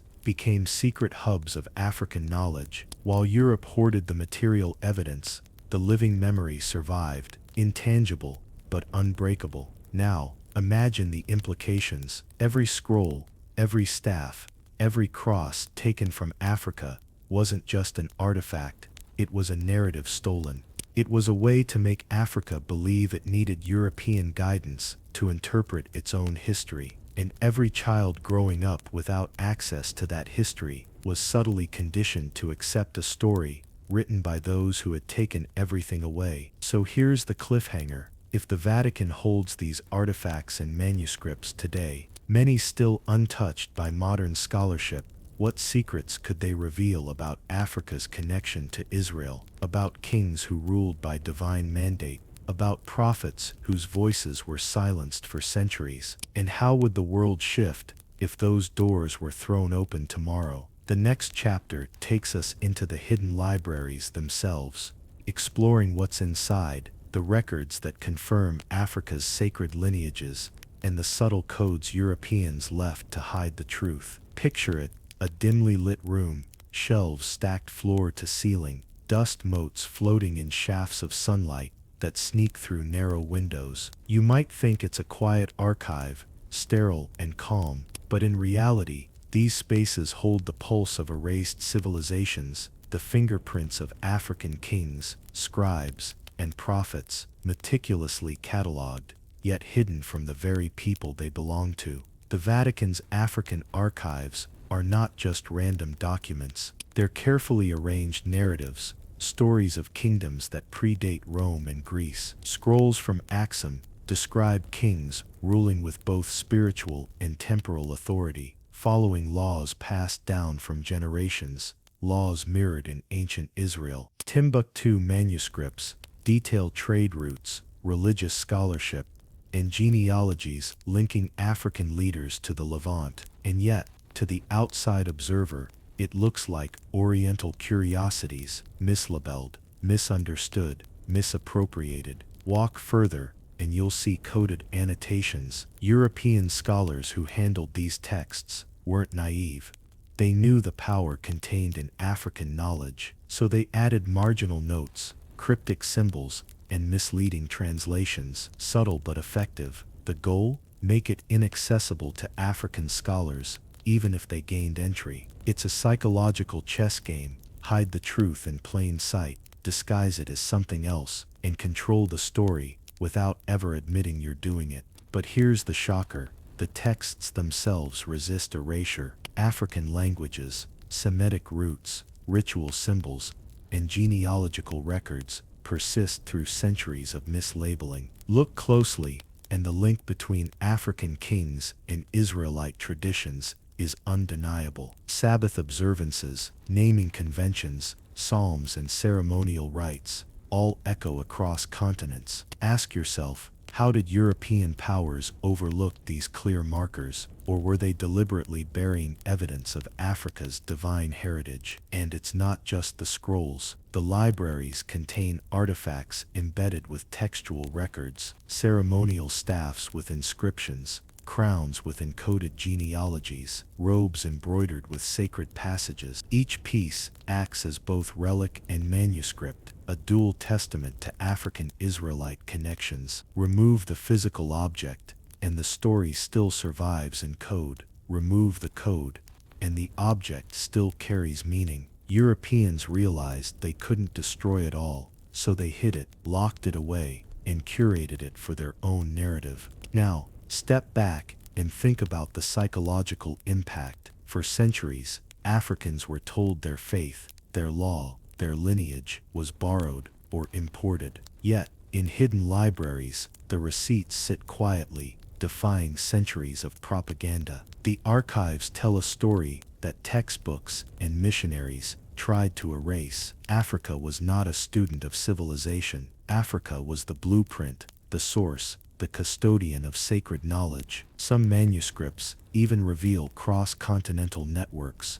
letters between Ethiopian priests and Levantine scribes, trade documents linking Timbuktu and Cairo, records of scholarship exchanged across Africa and the Middle East. Imagine the disruption this would cause if mainstream history acknowledged it. Suddenly, Africa is not peripheral. Africa is central, ancient, and inseparable from the story of Israel itself. And yet, the archives are intentionally opaque. Many texts are written in scripts that combine Ge'ez, Typhona, and Hebrew, accessible only to the highly trained or initiated. Europeans hoped the complexity would keep the truth buried. But here's the irony. The codes themselves confirm the African custodianship of history. They didn't just adopt Israelite traditions, they adapted, preserved, and innovated, ensuring survival across centuries of conquest and erasure. What's even more fascinating is how these archives expose the intersection of religion, politics, and power. Each document represents a claim, a king asserting divine authority, a prophet preserving covenantal law, a scribe ensuring continuity. Europeans didn't just confiscate objects, they confiscated sovereignty. By controlling access to knowledge, they could shape perceptions of legitimacy, holiness, and historical precedents. And let's not forget the cultural genius embedded in these texts. Timbuktu manuscripts contain instructions for advanced mathematics, astronomy, medicine, and philosophy. all intertwined with religious observance. These were not primitive societies, as colonial propaganda suggested. They were advanced civilizations recording knowledge, law, and spirituality in a deeply integrated way. The libraries prove it, silently, to anyone willing to see. Here's the cliffhanger. The next chapter uncovers hidden codes and the methods used to unlock them, revealing secrets the Vatican hoped would stay buried forever. If these manuscripts could speak today, what would they say about African kingship, Israelite connections, and the continuity of sacred law? And more importantly, who has the courage to finally read them? Now let's get into the part that most historians will never admit out loud. The Vatican didn't just take African documents. They encrypted them, disguised them with multiple layers of meaning, and labeled them esoteric to intimidate the curious. But here's the thing. These codes weren't meant to hide knowledge from African people forever. They were protection, a way for African scholars and priests to ensure that even if the conquerors tried to erase the story, the truth could survive. Imagine a manuscript from Axum. The page is filled with characters that resemble Hebrew, interspersed with gaze, sprinkled with symbols only the trained eye could interpret. At first glance, it seems indecipherable, but this is where the genius lies. It's African scholarship masquerading as complexity, a subtle resistance to centuries of attempted erasure. These were not idle scribbles. They were intentional messages encoded for posterity. Look closer at the genealogy charts. Carefully maintained across centuries, African kings traced their lineage not just to local ancestors, but to Israelite tribes, specifically the tribes long labeled lost. Ask yourself, why would these African lineages mirror biblical genealogies with such precision if there wasn't a historical connection? This is living evidence that Africa was not a periphery. Africa was central to the story of Israelite migration and continuity. Then there are the ritual codes. Certain psalms, when sung in specific tonal sequences, reveal contextual instructions for governance, law, and spiritual rites. Europeans dismissed these as folk customs or local traditions, but the texts tell a different story. African communities were preserving Mosaic law in parallel, adapting it to local contexts without losing the spiritual essence. This is why European missionaries were so threatened. They could not reconcile African agency with their narrative of imported religion. And the art is coded too. Manuscripts include illustrations of priests, kings, and prophets, all unmistakably black Africans. Their robes, crowns, and ceremonial staffs are not decorative. They are symbolic markers indicating lineages, alliances, and sacred knowledge. Even color is coded. Gold for authority, red for covenant, blue for divine favor. Every visual detail is a deliberate message, a silent declaration of continuity. DNA evidence adds a modern layer to this revelation. Recent studies tracing Y chromosomes and mitochondrial DNA show markers in West and East African populations that align with Levantine lineages described in these manuscripts. Science is finally confirming what African custodians of history have always known. The Israelites were never lost, just relocated, thriving under African suns and protecting their sacred knowledge. And let's talk about the psychological warfare. The Vatican controlled who saw what, when, and how. Scholars were invited to study manuscripts, but translations were misleading, partial, or intentionally wrong. They introduced errors, omitted references, and reframed African rulers as mere subjects of European authority. It's classic control: rewrite the story, control perception, and maintain dominance without physically destroying the evidence. Yet, if you know where to look, the pattern emerges. The same symbols appear across centuries and continents. In Ethiopia, Mali, and even the islands of the Atlantic, where African diaspora communities settled. The coded manuscripts acted like a spiritual and cultural GPS, guiding people to remember who they were, even under the most oppressive circumstances. Here's the kicker: some manuscripts even include maps of migration routes, not just trade routes, but spiritual journeys, tracing the movement of Israelite-descended African peoples. Salt trails, river crossings, mountain passages, and desert paths are all meticulously marked. These are not lost paths, they are blueprints of survival, education, and cultural preservation. And Europe, of course, wanted none of it publicly acknowledged. You also find explicit warnings embedded in these texts. Messages to future generations, cautioning do not trust the foreigners who rewrite history, protect the covenant, preserve the lineage. This is a testament of foresight. African custodians understood that power often comes from who controls memory, and they designed their archives as a time capsule. If we survive, the truth survives. Ask yourself, why would knowledge of African Israelite continuity be so threatening to European powers? Because acknowledging it destroys centuries of fabricated hierarchies. It flips the narrative of who gave civilization to whom. It challenges religious monopoly, historical legitimacy, and political authority. And it explains why the archives remain off-limits to the very communities they document. Here's the cliffhanger.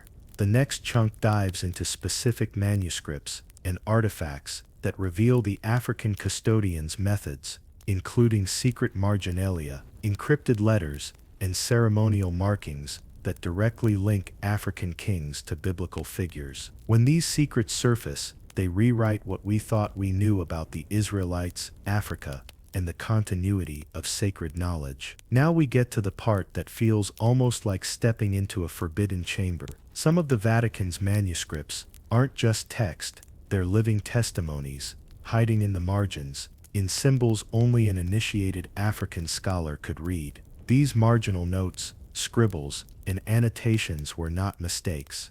They were deliberate, encrypted messages to preserve history against centuries of erasure. Look at a page filled with Latin translations, and in the corner, small neat symbols in Jeze script, with a black hand carefully drawing lines, connecting names, places, and genealogies. That's resistance in ink. That's a silent, we were here, we survived, we remember. These artifacts tell stories that textbooks refuse to acknowledge. Clay tablets from Ethiopia, ceremonial staffs from Benin, golden crowns from Axum. They're not just decorative, they're evidence of African custodianship of Israelite traditions. Symbols, measurements, and inscriptions show connections between African kings and biblical figures. Names like Levi, Judah, and Benjamin, repeated across centuries, not as imitation, but as living lineage markers. You see a crown in Axum. It's more than jewelry. It's a genealogical proof of sacred continuity. Ask yourself, why are these artifacts so carefully hidden from the public eye? Because if the world realized that African kingdoms preserved Mosaic law centuries before European missionaries claimed credit, it would shatter the narrative of civilization exported from the West. This is exactly why the Vatican and allied institutions restricted access, retranslated the texts, and published selective narratives. They weren't destroying evidence, they were rebranding it, keeping the story safe for themselves while obscuring it from its rightful heirs. Even more fascinating are the marginalia that reference migratory routes. A map might depict a path from Jerusalem to Ethiopia, then westward across the Sahel and along the Niger River, annotated in a mix of Jeze and early Hebrew. The scribes weren't just documenting geography, they were documenting survival. These weren't lines on a map, they were lines of memory, connecting African communities to their biblical roots across time and space. And the remarkable part, modern genetics now supports these trajectories. Mitochondrial DNA and Y chromosome studies show clear markers linking West and East African populations to Levantine ancestry, confirming what these artifacts have been saying all along. And it doesn't stop there. Some artifacts contain ceremonial musical notation, demonstrating that African priests were performing psalms and sacred chants in ways that mirror ancient Israelite worship. The notes aren't just sound,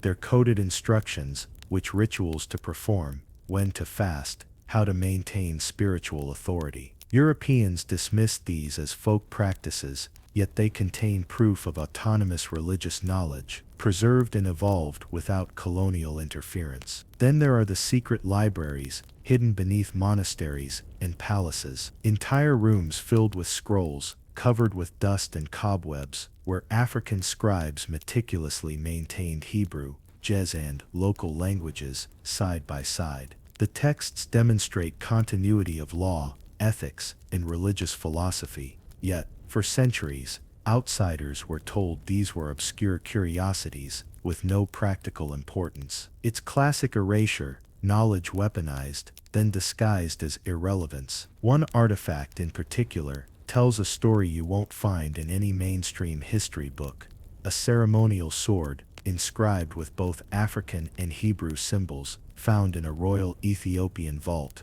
The inscriptions outline a covenantal lineage, a reminder that African kings were both secular and spiritual leaders, custodians of Israelite law and tradition, long before European priests set foot on the continent. This sword isn't just ceremonial, it's a manifesto of memory, a material proof that Africa was never peripheral to the biblical story. And here's the kicker: some marginal notes explicitly predict the erasure. Scribes wrote warnings for future generations: when the outsiders claim our scrolls, hide the truth in symbols. Let them see words, but never meaning. That's strategy. That's foresight. That's why, even today, so much of this knowledge is overlooked or misunderstood. Eacher Mab's dissected mitages Aboulsamin. It was designed to survive attempts at erasure, and survive it has. So we ask again, why is this knowledge still kept from the descendants of the very people it documents? Because acknowledging African continuity with Israelite history threatens centuries of fabricated hierarchies, religious, racial, and political. This isn't just about manuscripts,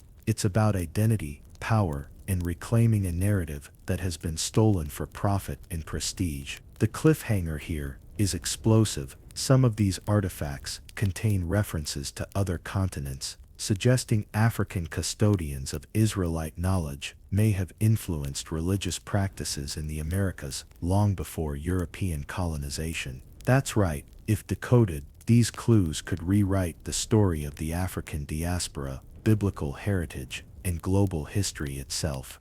Now let's pull the lens back and follow the trail.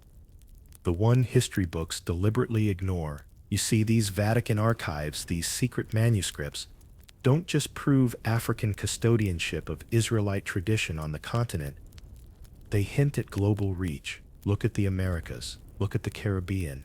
Look at Brazil, Jamaica, Haiti. African languages, customs, and sacred practices traveled across the Atlantic, not as borrowed fragments, but as living, breathing continuations of biblical heritage. Ask yourself, how did African slaves, ripped from their homelands, manage to preserve aspects of Sabbath observance, dietary laws, and ceremonial music under the whip? That's not coincidence. That's lineage. That's memory, encoded in practice, in community, in survival. From Ethiopian-inspired psalmic chants in Haitian Vodou to Hebrew-rooted naming conventions in the Gullah communities of South Carolina, the fingerprints are undeniable, and it all traces back to what the Vatican tried to lock away. When European colonizers cataloged African slaves, they labeled them as heathens or pagans, erasing centuries of faith,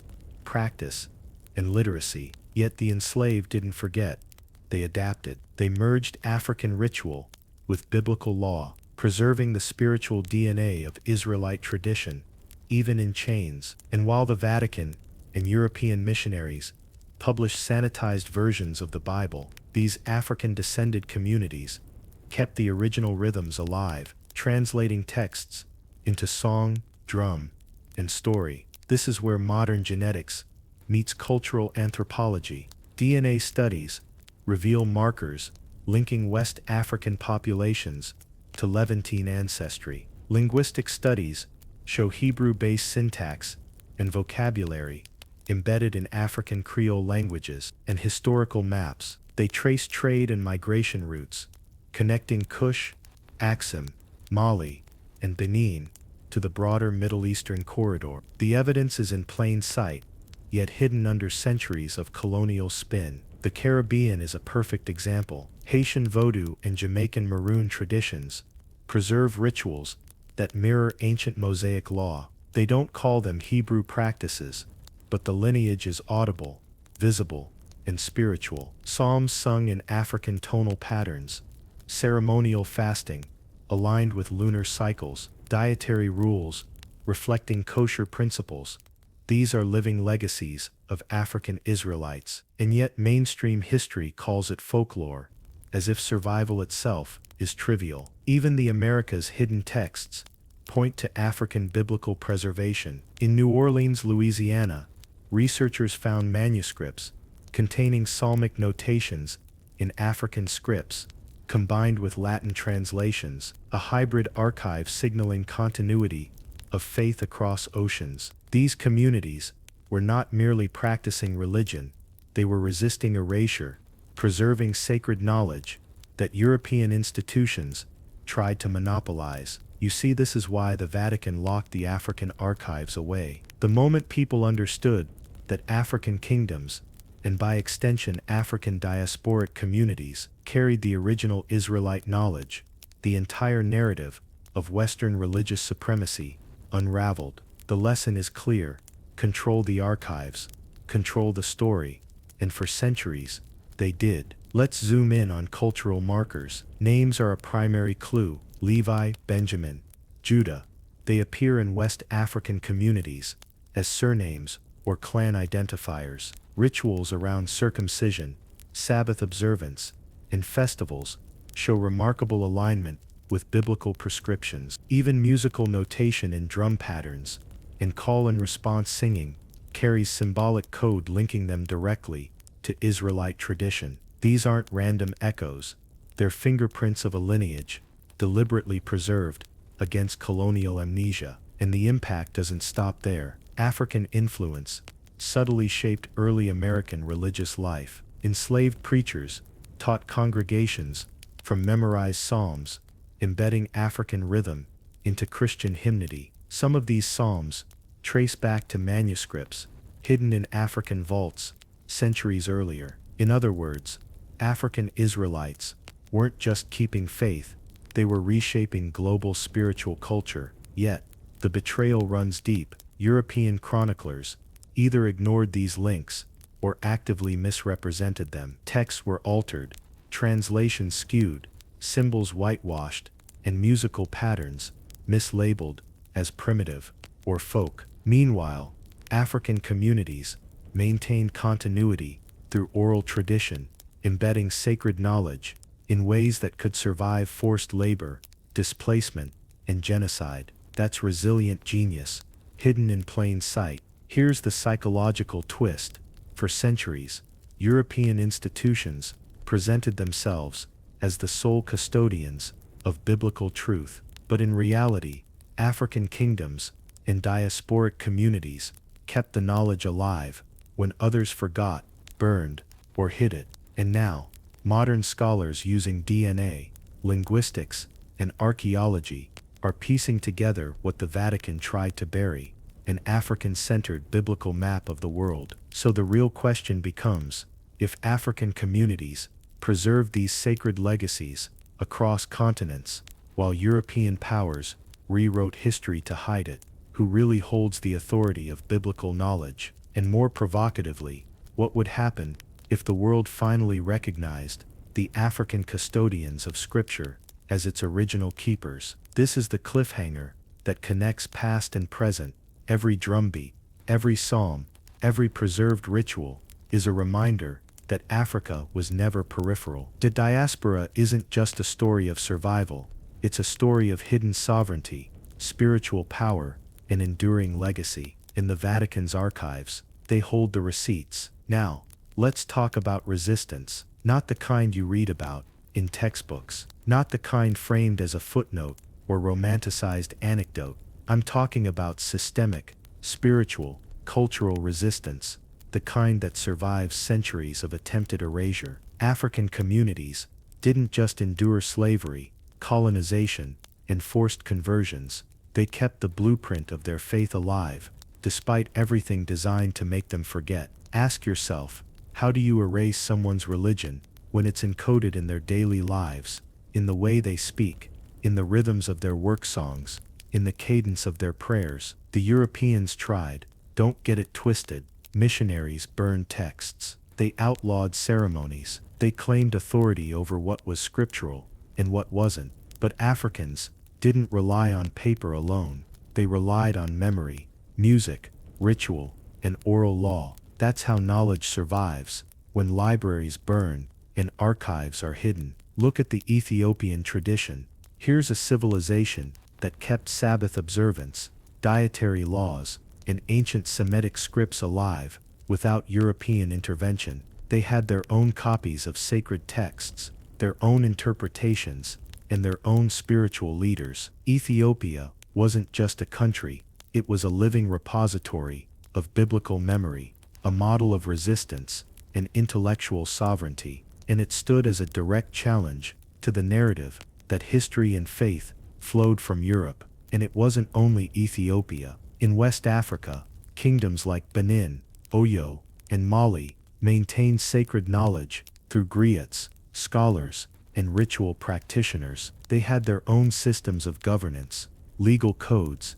and education that mirrored biblical principles long before Europeans even thought to write them down. The Torah wasn't just in Alexandria or Jerusalem, it was in Timbuktu, sung in the Niger, recited by elders, living in communities that Europeans would later claim were uncivilized. Now, let's fast forward to the Americas. Enslaved Africans were shipped across oceans, stripped of their languages, homes, and families. The plan was simple: break their minds to control their bodies. But here's the catch: they brought the blueprint of Israelite knowledge in their DNA. Through story, ritual, prayer, and clandestine gatherings, they recreated their spiritual lineage on foreign soil. From Gullah communities in South Carolina to Maroon societies in Jamaica, African Israelites persisted, embedding Sabbath traditions, naming customs, and dietary rules into daily life. It's poetic, really. Every drumbeat, every psalm, every whispered prayer in the dark is an act of rebellion. You see, knowledge is power, and when Europe tried to steal it, Africans fought back, not always with swords, but with memory and practice. Preservation became resistance. Every stolen generation, every shredded manuscript, every burned temple couldn't erase the imprint of ancestral wisdom. And modern researchers are finally catching up. Linguists find Hebrew-rooted vocabulary embedded in African and African diaspora languages. Geneticists trace Levantine DNA markers in West and East African populations. Ethnomusicologists uncover psalmic patterns and call and response traditions that mirror ancient Israelite worship. It's all a testament to a people who refused to forget who they were, even when the world demanded that they erase themselves. Here's where it gets emotional. Think about what this means for identity. African Americans, Afro-Caribbeans, Afro-Latinos, they're not just descendants of enslaved peoples, they're descendants of a preserved biblical lineage, a living connection to the Israelites that history tried to erase. Every act of cultural reclamation, learning ancestral names, reviving traditional ceremonies, reading Ethiopian manuscripts, is an act of spiritual sovereignty, a declaration that you will not be written out of history. But the fight isn't over. The Vatican's archives are still mostly inaccessible. Centuries of colonial propaganda have conditioned the world to doubt African contributions to biblical history. Movies, textbooks, and religious teachings still present a Europeanized version of faith, one that silences African custodianship. That's why reclamation matters, not just for pride, but for truth. Imagine communities digging through old manuscripts, unearthing Hebrew inscriptions in African languages, tracing Y chromosome markers across continents, connecting the dots of a lineage they were told never existed. This is knowledge as power, as identity, as revolution, and it's happening quietly, persistently, across the African diaspora. And here's the kicker: every act of cultural reclamation sends a message to history itself. It says, "You lied about us, you erased us, but we remembered." From small villages in Ethiopia to urban centers in Brooklyn, cultural preservation becomes a declaration of ownership over the past, present, and future. So the question now is this: if African communities preserved Israelite knowledge against centuries of systematic erasure, against fire, chains, and lies, what does that mean for the world's understanding of biblical history? Who truly holds the authority over sacred knowledge, and who benefits from pretending it belongs elsewhere? And as you reflect on that, ask yourself this: how much of your own identity has been filtered through stories written by those who didn't want you to remember your roots? Because the fight for truth isn't ancient, it's ongoing, and every discovery, every manuscript, every reclaimed ritual chips away at centuries of deception. The cliffhanger here is clear: the Vatican may have hidden the archives, but the people have the memory, and memory is harder to erase than paper. Now, let's get real about today. The past isn't past. It's alive in the images, the lessons, the stories we're fed. Open a history textbook, flip on a documentary, scroll social media. What do you see? A whitewashed Jesus, a sanitized Exodus, a version of Israel that looks like it could have been on a European postcard. And you know why? Because controlling the narrative in the present is the modern extension of centuries of erasure. Think about Hollywood. Biblical films are supposed to teach faith, history, or morality, but who benefits when black faces are absent from the stories they created? Pale actors, light eyes, flowing robes in desert light, delivering lines about God's chosen people. Ask yourself, how does it feel to know that your ancestors were literally erased from their own spiritual history on screen? That's not just entertainment. That's psychological warfare.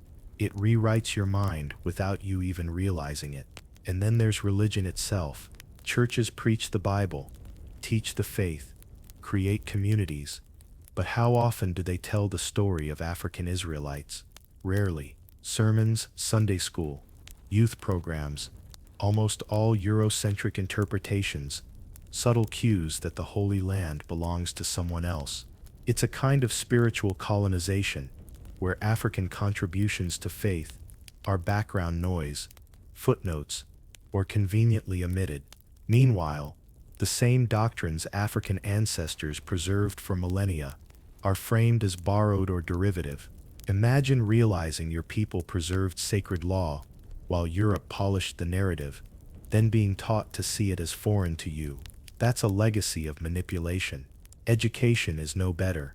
Go through the curriculum in the US, Europe, or even parts of Africa influenced by colonial schooling. African kingdoms practicing Mosaic law, African Hebrew inscriptions, African Torah scrolls, usually skipped, often framed as myths, or worst, misrepresented. Children grow up thinking black Africans were always uncivilized, while the very knowledge their ancestors safeguarded is presented as a European gift. It's a slow generational gaslighting. Media and culture continue to reinforce these perceptions. Netflix, National Geographic, History Channel, everything packaged to confirm the comfortable lie. Africa is a recipient of civilization, not a contributor. Rarely do you see a documentary trace the DNA, the linguistics, the ritual practices that link Africa to ancient Israel. Rarely do you see African descendants reclaiming ancestral texts as evidence of continuity. Instead, you get narratives that comfort the existing hierarchy of power, telling the world that the story of Israel is separate from the story of Africa. But here's the thing: resistance never stops. Social media has changed the game. Scholars, genealogists, and creators in the African diaspora are using platforms to reclaim history in real time. Instagram posts, YouTube documentaries, TikTok explainers. They're exposing Europeanized narratives and highlighting Africa's role in biblical heritage. DNA studies, linguistic analyses, and cultural comparisons are shared directly with millions, bypassing the gatekeepers. That's why you see viral videos connecting African customs, languages, and rituals to Israelite traditions. It's proof that memory can outpace censorship. Think about it. Every video, every shared manuscript, every blog post challenging mainstream history is an act of rebellion. Modern tools amplify ancient resistance. It's like a global griot network, where the story of African Israelites is not only preserved but broadcasted to an audience eager for truth. And that audience, young black people in the diaspora, hungry for identity, hungry for connection, hungry to see themselves in the sacred narratives that shaped humanity. And yet, the battle continues. Misconceptions still dominate. Prejudices persist. Many still believe that Israelite history is exclusively Middle Eastern or European. Even some African Americans are unaware of their direct ancestral links. That's the lingering effect of centuries of control over information. The narratives you see today are just echoes of the archives they've locked away, the manuscripts never shown, the letters never translated, the texts never taught. The power of these modern echoes lies in their subtlety. Media doesn't need to lie outright. It can omit silence and misrepresent, and most people won't question it. That's why uncovering African Israelites is revolutionary. It's a mental awakening, a disruption of the accepted story. When you realize the Bible's history wasn't lost but intentionally hidden, you understand that identity and faith are political, and you understand why controlling knowledge has always been central to controlling people. And here's the kicker. Every time someone questions mainstream biblical history, posts DNA evidence, or shares Ethiopian manuscripts online, the echo of centuries of African resistance resonates. It's like the ancestors are whispering, "We survived, we preserved, and now, the world will see." So ask yourself, if media, religion, and education have been weaponized to obscure Africa's spiritual legacy, what happens when millions finally see the proof? When every erased face, every hidden manuscript, every preserved ritual becomes visible, how does the world handle the truth that Africa wasn't just a bystander to history? It was central to the story of Israel itself. The cliffhanger: the archives may still be sealed, the textbooks still biased, and Hollywood still painting a false picture, but the memory lives on, and the modern echoes are growing louder every day. Here we are, the moment where it all comes together. All the lies, the erased histories, the stolen manuscripts, the hidden archives, they weren't just abstract stories. They were attacks on identity, on memory, on the ability of an entire people to know themselves. And now we're at the point where the veil is lifting, where the blueprint they tried to hide is being reclaimed, piece by piece. Ask yourself this: if your ancestors built the foundation for civilization, preserved sacred law, and safeguarded knowledge that others claimed as theirs, wouldn't you want it back? Wouldn't you want to see it in its original brilliance? That's what reclaiming the blueprint is all about. It's not nostalgia, it's not wishful thinking, it's recognition. Africa was first. Africa was central. Africa was central. Africa's fingerprints are everywhere, even where they say they aren't. The Bible, the Torah scrolls, the cultural rituals, the linguistic markers, all of it points back to African ingenuity, African faith, African resilience. And here's the truth: once you start connecting the dots, once you start seeing the same practices, the same laws, the same DNA threads running from ancient Israel to Ghana, Nigeria, Ethiopia, you realize the story was never broken, it was rewritten. And now, we get to rewrite it again, in full color, with full faces, black faces, faces that look like us. Modern movements, scholarship, and media are beginning to reflect this. Social media scholars share DNA studies linking African populations to ancient Hebrews. Historians uncover inscriptions in Ethiopia and West Africa that predate what most textbooks dare to teach. Communities that still celebrate Sabbath, dietary laws, and ceremonial practices, uninterrupted for centuries, are proof that the legacy never vanished. It's been there all along, waiting for recognition, waiting for the world to stop pretending it didn't exist. And the beauty of reclaiming this knowledge is personal. Every story uncovered, every archive revealed, every ritual remembered, gives people permission to reclaim themselves. It's not just about proving to the world that Africans were Israelite. It's about proving to ourselves that our history is rich, complex, and full of power, that our ancestors' wisdom was never borrowed. It was original, sustained, and foundational. Imagine walking into a church, a library, a classroom, a museum, and seeing your ancestors finally represented accurately. Imagine seeing the faces, the cultures, the names, the languages that have been erased for centuries come back into the light. That's not just validation, that's healing, and it's transformative because it changes the way you see yourself, your faith, your culture, and your potential. This isn't just historical recovery, it's spiritual. The Bible and African culture were never meant to be separate. The stories of kings, priests, and prophets were African stories too. And when you reconnect those narratives, you see the divine through the lens of your own people, your own continent. That's revolutionary. That's why they fought so hard to hide it. They knew the moment we remembered, we would no longer accept the half-truths, the narratives designed to keep us small, obedient, and divided. Reclaiming the blueprint is also collective. Communities across Africa and the diaspora are sharing knowledge, connecting DNA evidence, hosting cultural revivals, and celebrating traditions that predate colonization. It's a renaissance of understanding, pride, and unity. A global movement that says the erasure stops now. And if you thought history was written for you, it's time to realize we get to write it for ourselves. And here's the call to action. Don't just watch, don't just listen. Study, share, debate, reconnect, visit the archives, wherever they exist, trace the linguistic roots, follow the DNA markers, learn the rituals, teach the next generation the truth that was nearly stolen. Every small step reinforces the awakening.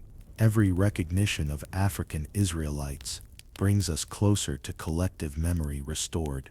This is the power of knowledge, and the power of seeing yourself in history. When the veil is gone, when the archives are opened, when textbooks finally tell the truth, what will you do with that knowledge? How will you carry the weight of your ancestors' wisdom? That's the ultimate awakening.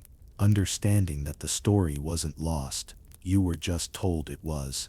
And finally, imagine a world where we never forgot, where African contributions, African faith, and African ingenuity are visible, celebrated, and respected everywhere, where children grow up knowing the full truth, where every black face in history, in scripture, in culture, in the diaspora, is honored.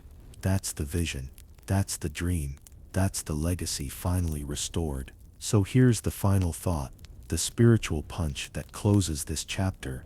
Your connection to the African Israelites is not a theory, it's reality. And reality is powerful, it's unstoppable. And now that you know, the question becomes, what will you do with it? Will you pass it on, preserve it, live it, and let the world see what they tried to hide? Because that's the final awakening. That's the moment the past, present, and future converge. And that's the moment the African Israelites, and all of Africa's sacred knowledge, finally take their rightful place in history.